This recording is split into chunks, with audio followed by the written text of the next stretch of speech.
भद्रातटे पूर्वम् उत्पन्नम् उत्तमम् यद्वर्णासु धर्मेण सत्यसत्कर्म तत्परः। तुंगभद्रा नदी के तट पर एक सुंदर नगर है और उस नगर में सभी वर्ण के लोग रहते हैं, सब भक्तिवान हैं। उसी नगर में एक ब्राह्मण देवता रहते हैं, उनका नाम है आत्मदेव। कैसे हैं? आत्मदेवा पुरे तस्मिन् सर्ववेद विशारदा श्रोतस्मार्तेषु निष्णातो द्वितीय एव भास्करः। वह आत्मदेव ब्राह्मण वैदिक ब्राह्मण हैं, वेद को जानने वाले हैं, संध्या उपासना करने वाले हैं, तत्व ज्ञाता हैं, तेज में दूसरे सूर्य के समान तेजस्वी हैं। लेकिन ये सब कुछ होने के बाद भी वो सुखी नहीं है। तो क्यों? विच्च को विद्वान लोके तत्प्रिया धुंधली। एक उनके पत्नी है, उसका नाम है धुंधली। आत्मदेव ब्राह्मण तो बड़े सज्जन है, लेकिन पत्नी उनकी बड़ी कर्कशा है, कलह करने वाली है। कर्कशा कसायन कुलक्षणी और कर्म के फूटे ऐसी नारी घर आवती। समझो, भाग्यशाली लोग होते हैं जिनको अच्छी पत्नी मिल जाए, नहीं तो कलह करने वाली पत्नियों की कमी नहीं है। कर्कशा कसायन कुलक्षणी और कर्म के फूटे ऐसी नारी घर आवती। बात में कलह करती है, बात में कलह करती है। लेकिन आत्मदेव ब्राह्मण संत स्वभाव के हैं। संतों का स्वभाव होता है कि गलत बात को भी उसमें भी अच्छाई ढूंढ लेते हैं। ऐसे हमारे आत्मदेव ब्राह्मण हैं। वो कहते हैं कि भगवान की कृपा हुई कि हमको कलह करने वाली पत्नी मिली, तो हम भगवान का भजन कर लेते हैं, नहीं तो पत्नी में लगे रहते हैं। तो संत जो होते हैं वो हर बात में अपनी प्रसन्नता देख लेते हैं। एक महात्मा जी के पास कोई गाय छोड़ गया आश्रम में। शिष्य ने जाकर के कहा, गुरुजी किसी ने गाय को दे दिया, दान कर दिया है। गुरुजी बोले, बहुत अच्छी बात, दूध पीने के लिए मिलेगा। 8 दिन हुए, 9वें दिन वो गाय वाला आया, मेरी गाय वापस दे दो। गाय ले गया। शिष्य ने कहा, गुरुजी गाय वापस गई। गुरुजी ने कहा, बहुत अच्छी बात, गोबर नहीं डालना पड़ेगा। बोलो राधे राधे। ये संतों का भाव होता है, हर परिस्थिति में प्रसन्न रहे। एक दिन आत्मदेव ब्राह्मण ने देखा कि कितनी उम्र हो गई तो मेरे कोई संतान नहीं है, बिना संतान के जीवन बेकार है। अरे मेरे संतान तो छोड़ो, मेरे घर में जो गाय रहती है ना, वो भी बछड़ा नहीं देती है। जिस वृक्ष को हम लगाते हैं तो वो भी फल नहीं देते हैं। दूसरों के घर में वो गाय प्रति वर्ष बछड़ा देती है, और जैसे उस गाय को हम लेके आते हैं तुम्हारे घर में आते ही बछड़ा देना बंद कर देती है। एक दिन दुखी हो गए और दुखी आत्मदेव ब्राह्मण जंगल में पहुंच गए आत्महत्या करने के लिए। सुनो, इन कथाओं से सीखो। क्या आत्मदेव ब्राह्मण आत्महत्या कर लेते तो उससे समाधान हो जाता? क्या आत्महत्या समाधान नहीं है। आत्मदेव ब्राह्मण खिन्न मन से बैठे थे और वहां से यति लोग निकले। तो संतों को देखा तो उन्होंने प्रणाम किया, और प्रणाम किया तो देखा कि ये तो तेजस्वी ब्राह्मण है। कहा, आप दुखी क्यों बैठे हो? कथम रोदसी विप्र तुम का चिंता बलीयसी बदतुम सत्वरम मह्यम स्वस्य दुख से कारण। हे ब्राह्मण देवता, आपको किस बात का कष्ट है? देखने में आप बड़े तेजस्वी ब्राह्मण लग रहे हैं, लेकिन तेजस्वी ब्राह्मण और चेहरे पर आपकी उदासीनता समझ नहीं आ रही है। आप अपने दुख का कारण बताइए। तो आत्मदेव ब्राह्मण कहते हैं, इस जन्म का तो कह नहीं सकते, लेकिन पूर्व जन्म का कोई ऐसा पाप बन गया है जिस पाप के कारण मेरे कोई संतान नहीं है। अरे मेरे संतान नहीं है, जिन वृक्षों को हम लगाते हैं वो भी फल नहीं देते हैं, जिस गाय को हम पालते हैं वो बछड़ा नहीं देती है, इसलिए बड़ा दुख है। आप कोई उपाय बताइए।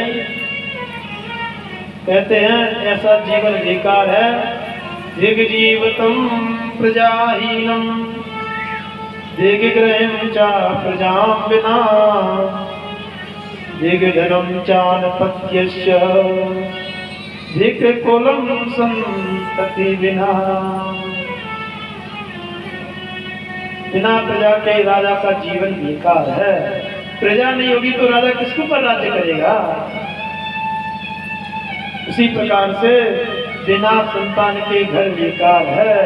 जब तक घर के आंगन में बच्चों की किलकिलाने की आवाज नहीं आती है तब तक आनंद नहीं आता है, इसलिए ये जीवन बेकार है। तो यतियों ने कहा, ये ब्राह्मण देवता, आप तो जानने वाले हैं, जानकार हैं, आपको पता है संसार में कभी पुत्र ने किसी को सुख दिया क्या? कभी नहीं दिया। पुत्र कभी किसी को सुख देते ही नहीं है।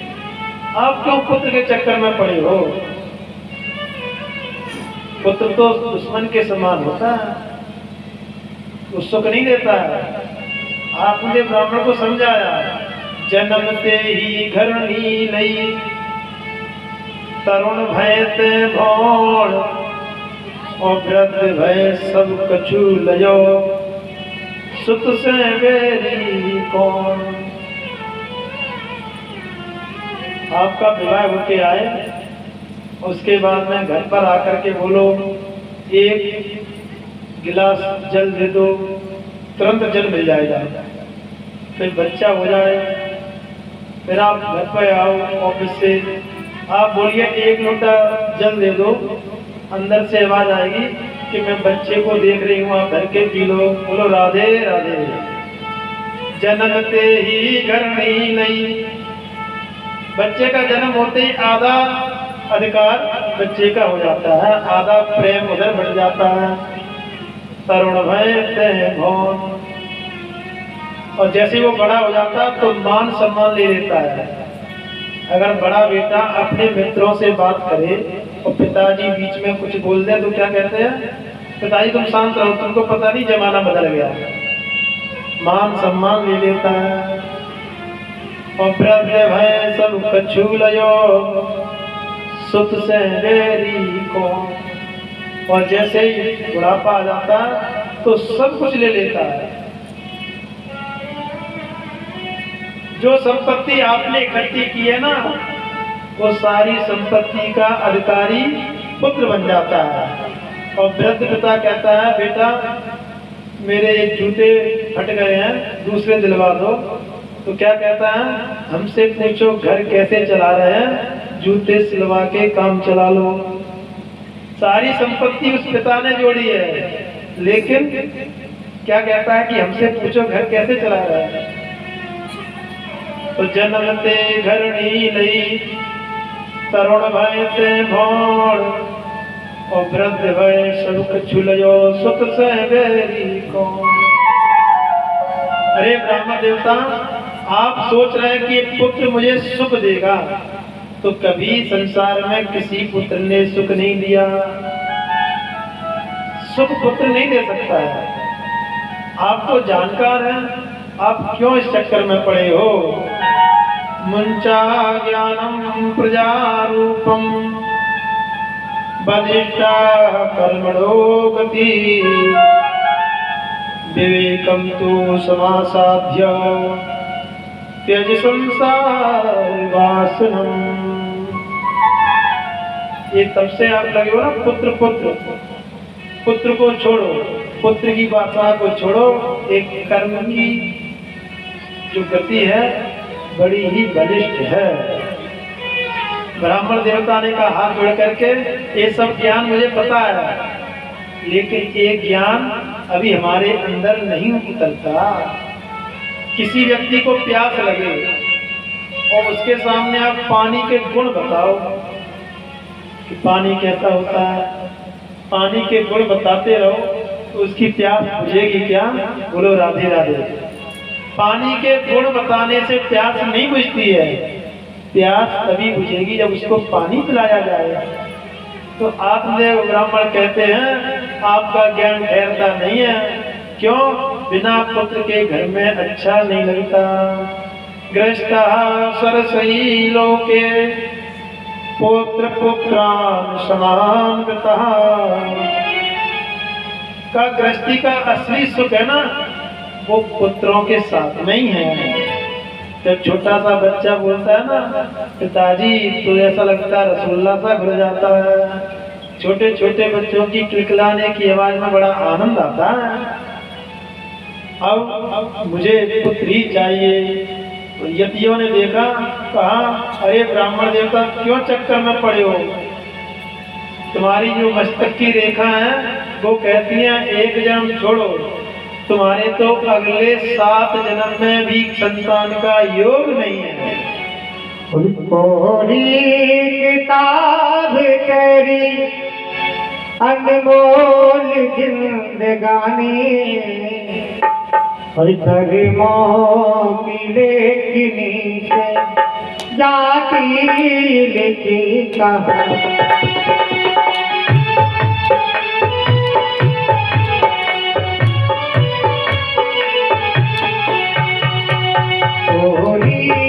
किताब तेरी अनमोल जिंदगानी, कर्मों की लेखनी से जाती कहा।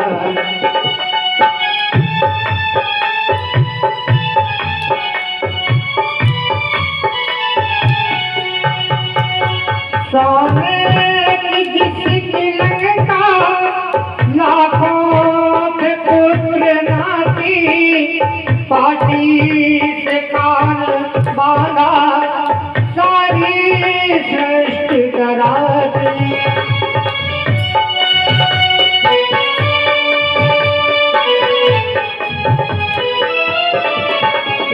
सोने की जिसकी लंका लाखों से पुत्र नाती, पाटी से कान बांधा सारी सृष्टि डराती।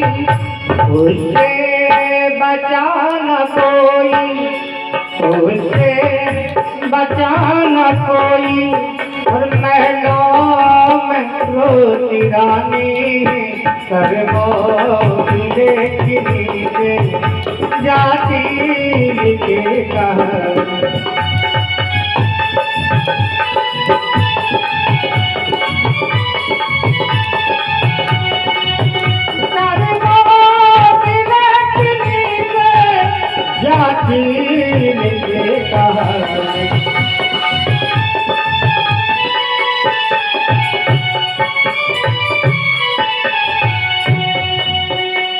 धरती सुई परावर सीधी न पांडवों को, कुरुक्षेत्र में हुआ मारा कौरवों को।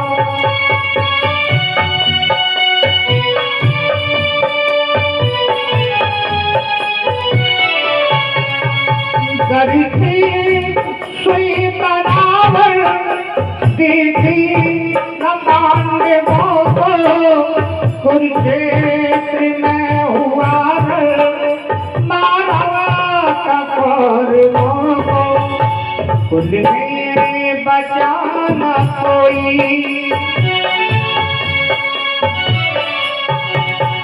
कुल में बचा न कोई और कुरवंश की निशानी कर्मों की रेतनी से जाती की कहानी।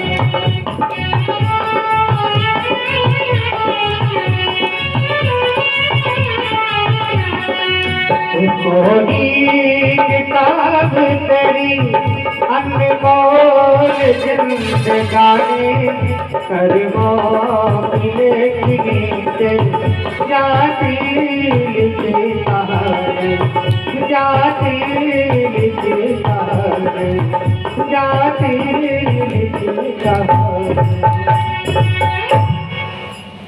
बोले बालकृष्ण भगवान की जय। और जैसे ही कहा कि तुम्हारे भाग्य में अगले 7 जन्मों तक संतान सुख नहीं है। ब्राह्मण देवता ने देखा जब ये इतना देखने में समर्थ है तो पुत्र देने में भी समर्थ होंगे। चरणों को पकड़ लिया। अब तो मुझे या तो संतान का आशीर्वाद दो और नहीं तो आपके सामने ही हम प्राण को त्याग देंगे। और ऋषियों ने महात्माओं ने सोचा कहां से चक्कर में पड़ गए। अगर हमारे सामने प्राणों को त्यागा तो हमको ब्रह्म हत्या लग जाएगी। आपने ब्राह्मण हट कर गए। या तो संतान का आशीर्वाद दो नहीं तो आपके सामने प्राणों को त्याग देंगे। तो सभी ऋषियों ने यतियों ने सलाह की और एक फल दिया और फल में मंत्र पढ़ के अभिमंत्रित करके आशीर्वाद दे दिया। जाओ अपनी पत्नी को खिला देना और तुम्हारे घर भी बालक होगा, तुम्हारे भी पुत्र होगा। उस फल को लेकर के आत्मदेव ब्राह्मण बड़े प्रसन्न दौड़ते हुए चले आ रहे हैं, चिल्लाते हुए आ रहे हैं। और हमारे घर में भी बच्चों की चिल्कारियां निकलेंगी। अब जल्दी ही 1 वर्ष के अंदर हमारे घर में भी बच्चा होगा।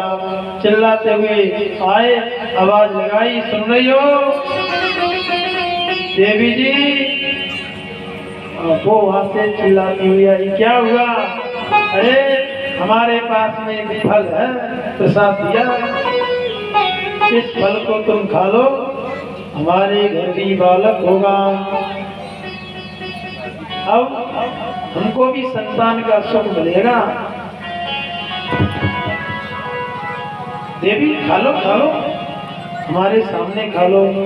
लेकिन वो धुंधली ने नहीं खाया। स्वामी आप जाइए मैं खा लूंगी, आप जाइए मैं खा लूंगी। फल को ले लिया। आत्मदेव ब्राह्मण बड़े भोले थे, चले गए, सोचा खा लेगी।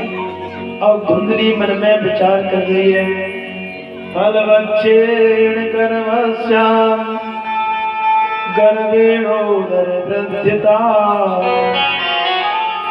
स्वल्पभक्षं ततो शक्ति गृह कार्यं कथं भवे। अगर मैंने इस फल को खाया तो गर्भ रह जाएगा और गर्भ रह जाएगा तो पेट बड़ा हो जाएगा और पेट बड़ा हो जाएगा तो भोजन कम कर पाएंगे और भोजन कम कर पाएंगे तो हम कमजोर हो जाएंगे। हम कमजोर हुए और कहीं घर में लग गई आग तो हम भाग भी नहीं पाएंगे, इसमें पड़े पड़े जल जाएंगे। बोलो राधे राधे। कहती है मैंने सुना है प्रसव पीड़ा में बड़ा कष्ट होता है, कहीं प्रसव पीड़ा में मेरे प्राण न निकल जाएं।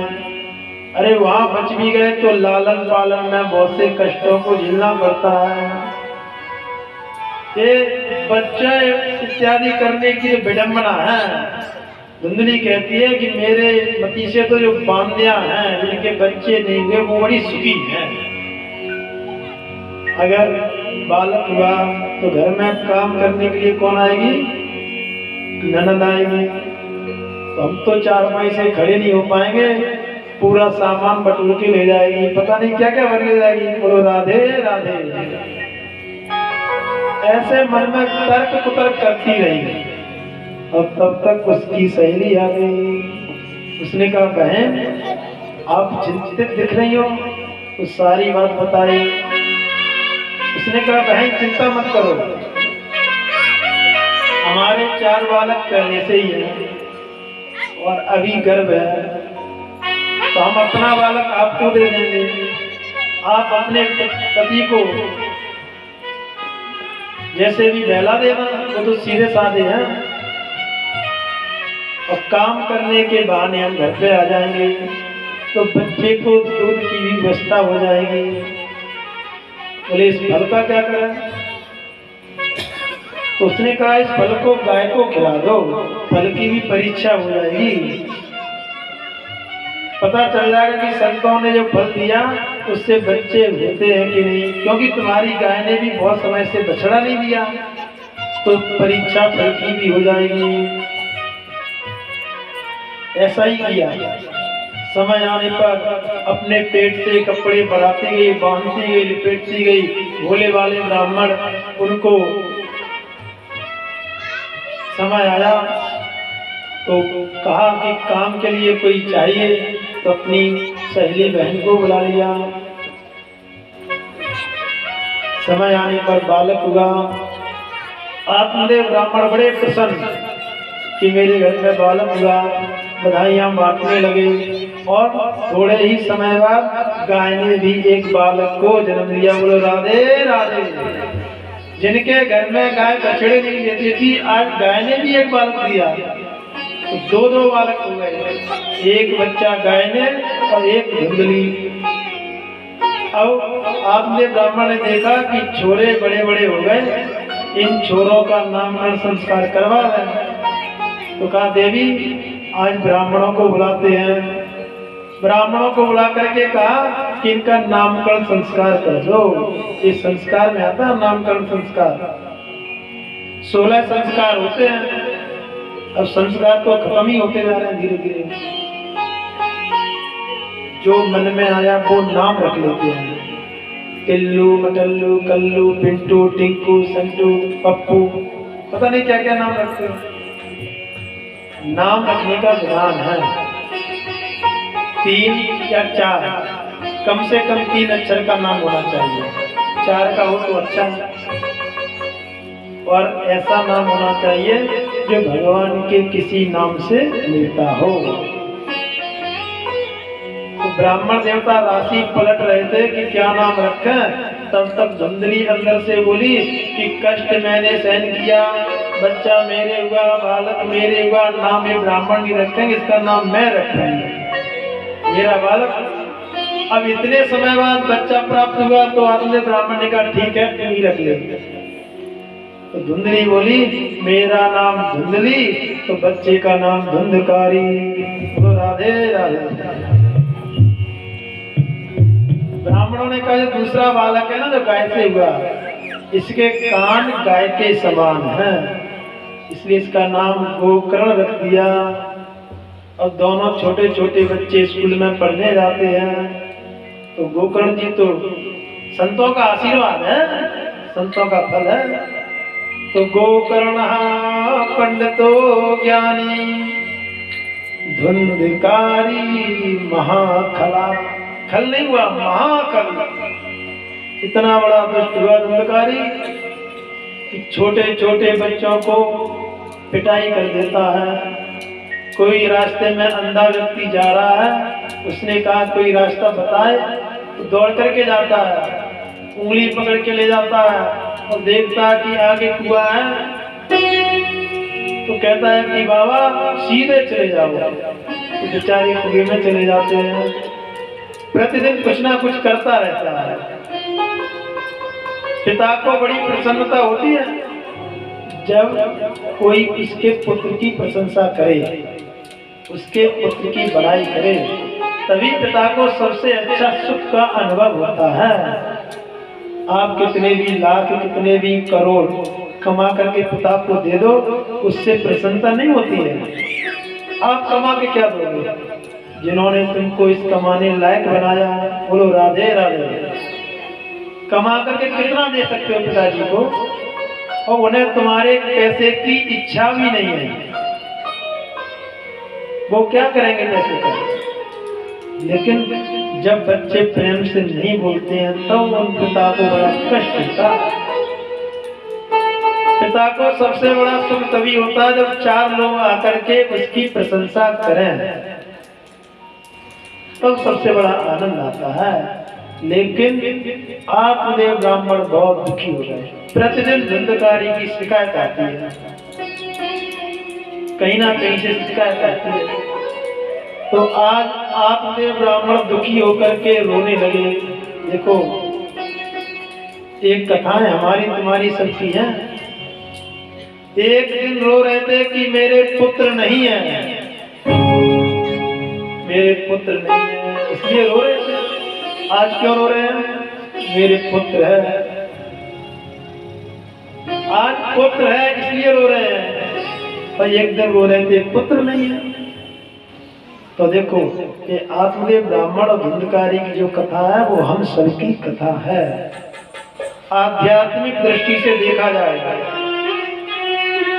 तो आत्मदेव ब्राह्मण कहाँ रहते थे? तुंगभद्रा नदी के तट पर। ये जो शरीर है ना, शरीर ही तुंगभद्रा नदी का तट है। तुंगभद्रा मतलब कल्याण करने वाली। ये शरीर क्या है? इससे ही मनुष्य का कल्याण होता है, साधन धाम मोक्ष कर द्वारा। ये शरीर ही आपका तुंगभद्रा है। जो जीवात्मा है वो आत्मदेव है। लेकिन आत्मदेव ने क्या किया? संतों का संग किया। संतों का जो प्रसाद रूपी फल मिला उस फल को लेके आया। धुंधली कौन है? बुद्धि। हमारी 2 प्रकार की बुद्धि होती है। एक धुंधली कैसी होती है? धुंधली मतलब जैसे अभी थोड़ी देर बाद अंधेरा होगा तो उसे बोलते हैं धुंधला अंधेरा। रात्रि का अंधेरा होता है उसमें दिख जाता है, जो शाम का धुंधला अंधेरा होता है उसमें दिखाई नहीं देता है। तो धुंधली ने विचार करती रही कि फल को खाएं या नहीं खाएं, तर्क कुतर्क करती रही। ऐसे हमारी बुद्धि तर्क कुतर्क करती रहती है, कथा सुनने जाएं या नहीं जाएं। कथा सुनने जाएंगे तो उससे फायदा क्या होगा, इसलिए कथा सुनने जाते ही नहीं है। ये धुंधली वाली बुद्धि है। आत्मदेव ब्राह्मण उस फल को लेकर के आए, धुंधली की हाथ में दे दिया। गलती उन्होंने एक की, अपने सामने ही खिला देते फल को तो धुंधकारी पैदा नहीं होता। बोलो राधे राधे। तो जो सत्संग से जो ज्ञान मिले उस ज्ञान को अपनी बुद्धि को खिला दो तो धुंधकारी की संभावना नहीं होगी। अगर बुद्धि को नहीं खिलाया फल, सत्संग वाला ज्ञान में बुद्धि नहीं लगाई तो धुंधकारी की संभावना बनी रहेगी। लेकिन संतों का जो फल है वही आज आत्मदेव को बचाएगा। वही गोकर्ण जी ने देखा कि पिताजी बड़े दुखी हैं तो कहा, पिताजी संसार में किस पुत्र ने किसको सुख दिया, आप क्यों चक्कर में पड़े हो? आप बिल्कुल आसक्ति छोड़ो।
सुख और दुख कोई किसी को देने वाला नहीं है। ये संसार है, संसार में अभी तक कोई किसी का हुआ नहीं तो अब क्या होगा। बड़े बड़े लोग आए और बड़े बड़े चले गए, ना साथ में कुछ लेके आए और ना साथ में कुछ लेकर के गए। गोकर्ण जी ने कई तरह से समझाया। गोकर्ण जी कहते, पिताजी अंधकूपे स्नेह पासे बद्धा पंगो रहिंसटा कर्मणा पततो नूनम मामोदर दयानिधे।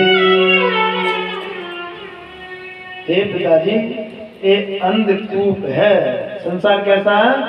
अंधकूप है। और इस अंधकूप में पड़े रहने पर सुख ढूंढना चाहते हो तो मिलने वाला नहीं है। ये संसार कैसा है? असारा खलु संसारो दुख रूपी विमोहे का स्वतः कस्य धनम कस्य इसलिए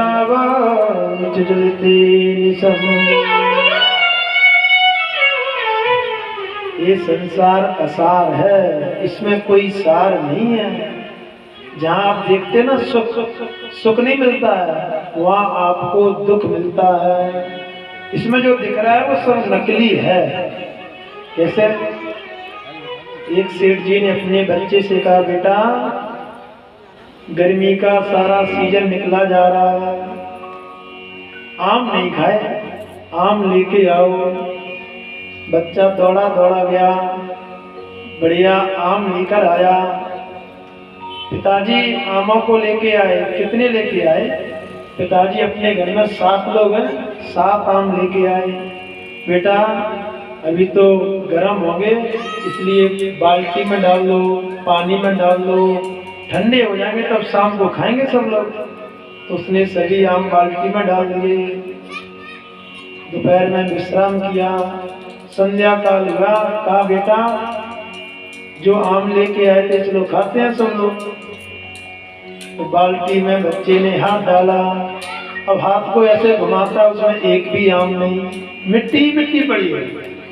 पिताजी आम तो इसमें है ही नहीं, इसमें तो मिट्टी है। पिताजी ने कहा मिट्टी? देखा तो उसमें मिट्टी थी।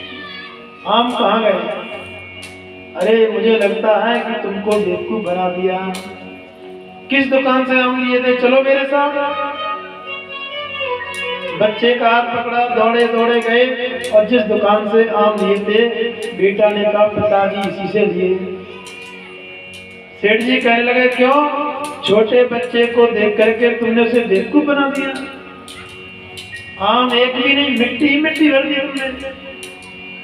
उसने कहा सेठ जी पहले आप देखो, दुकान के बाहर जो बोर्ड लगा उसको पढ़ो। उस बोर्ड पर लिखा था नकली फलों की दुकान। राधे राधे। कैसी दुकान थी? नकली फलों की दुकान। घर में सजाने के लिए, तो खाने के लिए आम नहीं है, ये सजाने के लिए है। अब नकली फलों की दुकान से आम लेके जाओगे तो उसमें खाने का स्वाद कहाँ से मिलेगा? ऐसे ही संसार में बोर्ड लगा है। क्या बोर्ड लगा है? असारा खल संसारो दुख रूपी मोहे का। ये दुख देने वाला है। इस संसार में सुख नहीं मिलता है, दुख ही दुख मिलता है। देह धरे का ये फल भाई,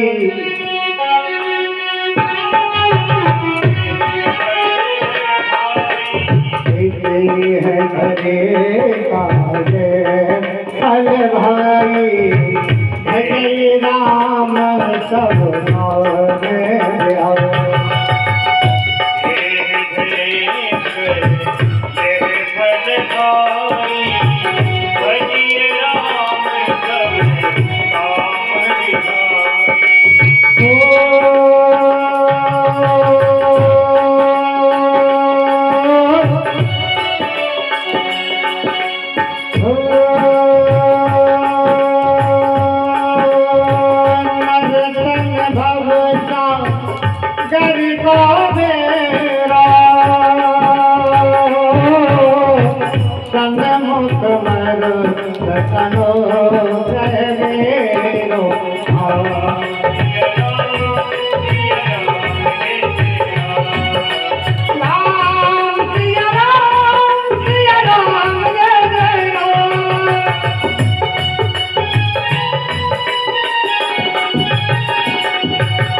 बोली बालकृष्ण भगवान की जय।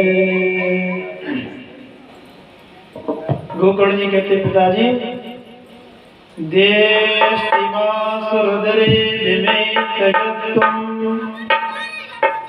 जाया सुतादिषु सदा ममतां विमुञ्च पश्यानिशं जगदिदं क्षणभङ्गनिष्ठम् वैरागिरागिरसिको भविभक्ति नष्ट। हे पिताजी, ये जो शरीर है ना देह, इसमें आसक्ति को छोड़ दो। ये शरीर है, इसमें आसक्ति मत लगाओ। ये धन, ये शरीर, ये कोई साथ में जाने वाला नहीं है। धनानि भूमि पशुपक्षि गोष्ठे भार्यायां गृहे द्वारे जना शमशाने। जितना भी धन कमाया वो सब तिजोरी में रह जाएगा।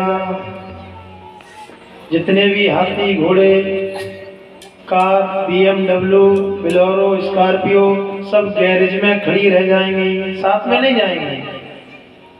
जिस पत्नी से इतना प्रेम करते हो वो पत्नी भी घर के दरवाजे से बाहर नहीं जाएगी। संसार की एक मर्यादा होती है, चौखट से बाहर जाने वाली नहीं है।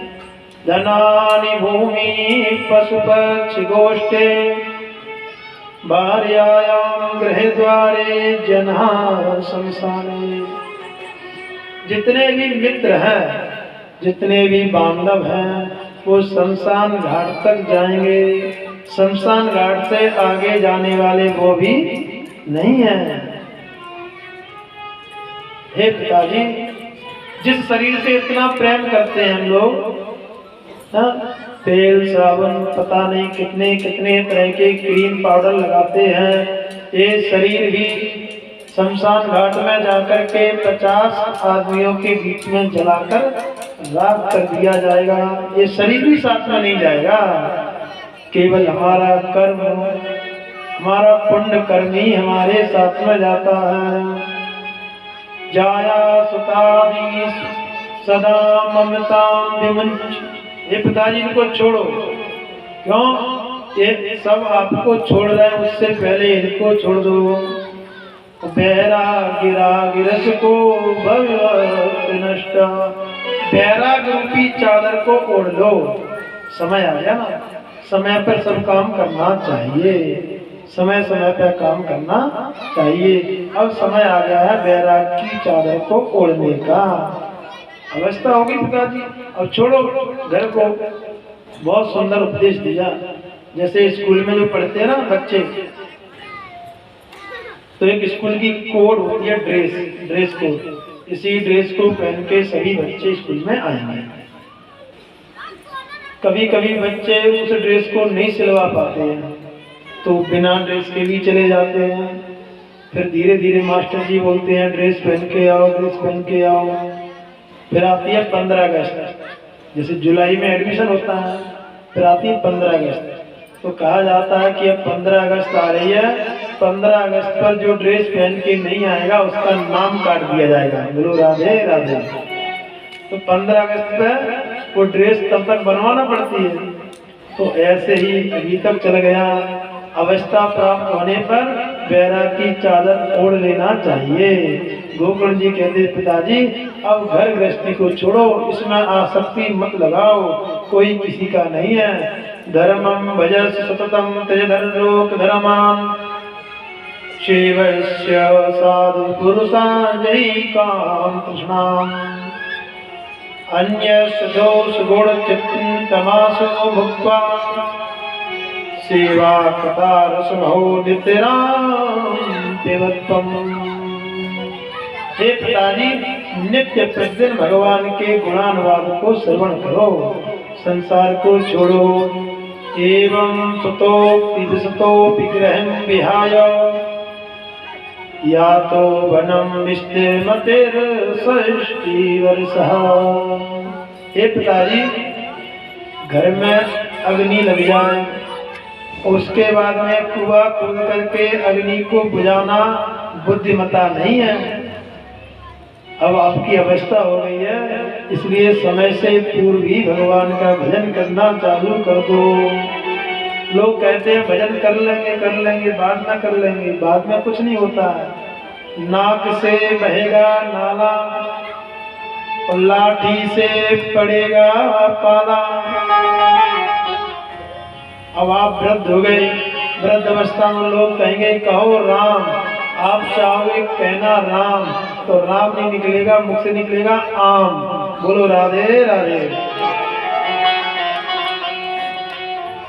नाक से बहेगा नाला और लाठी से पड़ेगा पाला।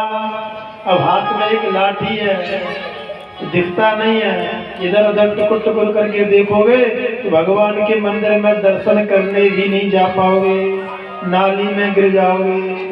तो शक्ति ना होगी तन में तो भक्ति क्या करोगे? तो भक्ति कब से करना चाहिए? जब शरीर में शक्ति है उसी समय से प्रारंभ कर लेना चाहिए। ये पिताजी, अब आप इस सब को छोड़ो और क्या करें? श्री कृष्णम आपनियतम दशरस्य श्रवणा। गोकर्ण जी कहते हैं पिताजी श्री कृष्ण के चरणों का वंदन करें। हे पिताजी, आप तो इस संसार को छोड़ करके और क्या करें? भगवान का भजन करें, घर को छोड़ दें। अब आप लोग कहोगे पंडित जी हम घर को छोड़ के कहाँ चले जाएं? बोलो राधे राधे। घर में रह करके भी आप जंगल बना सकते हो। कैसे? जो संत लोग वन में जाकर के भजन करते ना, उनको कोई मतलब नहीं है, उनको कोई मतलब नहीं है दुकान खुली या नहीं खुली। जो जंगल में भजन कर रहे हैं उनको कोई मतलब नहीं है कि दुकान बंद है या खुली है। तो जंगल में भजन करते हैं तो उन्हें कोई मतलब नहीं है कि बिल्ली ने दूध पी लिया कि दूध बन गया। बोलो राधे राधे। तो घर में रहते हुए भी ऐसे भजन कर सकते हो। घर में रहो, 2 रोटी से मतलब रखो बस। और है अभी वक्त कर याद भगवान को, है अभी वक्त कर याद भगवान को। वो तेरा बिगड़ा मुकद्दर संवर जाएगा।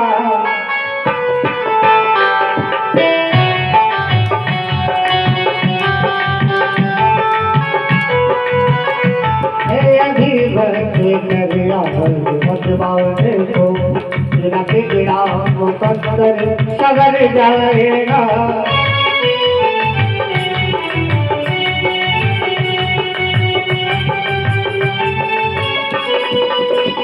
काम आएगा तेरे दुपहरों के, काम आएगा तेरे दुपहरों के। जो भी देगी तो दुनिया में कर जाएगा।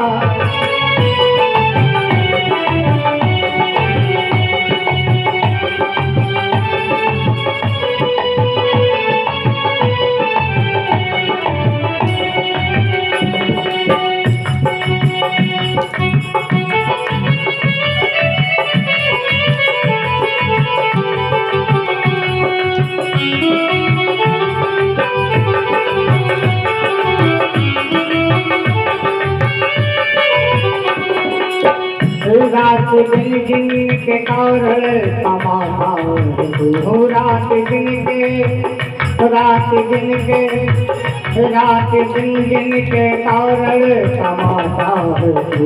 ऊपर रह कर जिनको खिलाता है तू।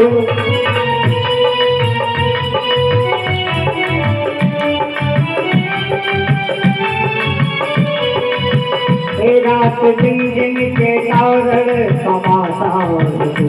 ऊपर रह कर जिनको खिलाता है तू। एक पल भी ना घर में